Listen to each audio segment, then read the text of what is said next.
ഈ ക്ഷേത്രത്തിൽ 3 കൊടിമരങ്ങൾ ഉള്ളൊരു ക്ഷേത്രമാണ് തിരുവേഗപ്പുറ മഹാദേവ ക്ഷേത്രം. 3 കൊടിമരം, അതുപോലെ തന്നെ 3 ബലിക്കല്ല്, 3 ശാന്തി, 3 കഴകം, 3 ഉത്സവം, എല്ലാം മുമ്മൂന്നായിട്ടുള്ള വരുന്ന ഒരു വ്യത്യസ്തമായിട്ടുള്ള ഒരു ക്ഷേത്രമാണ്.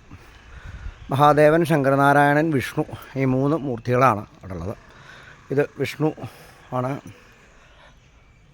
അതുപോലെ തന്നെ അടുത്തത് ശങ്കരനാരായണനാണ്. ശങ്കരനാരായണമൂർത്തി ഇവിടെ വലിയ ബലിക്കല്ലോട് കൂടിയിട്ട് ഉള്ള വലിയ ക്ഷേത്രമാണ്. ഒരു ക്ഷേത്ര സമുച്ചയം എന്ന് തന്നെ പറയാം. വിശിഷ്ടമായിട്ടുള്ള ഇവിടെ സാധാരണ ആനക്കൊട്ടിൽ, പടിപ്പുര, ദീപസ്തംഭം, നാലമ്പലം, ചുറ്റമ്പലം, അങ്ങനെയുള്ള എല്ലാ കാര്യങ്ങളുമാണ്. അത്യാവശ്യം ഇത് വളരെ വിശിഷ്ടമായിട്ടുള്ള ഒരു കൂത്തമ്പലം.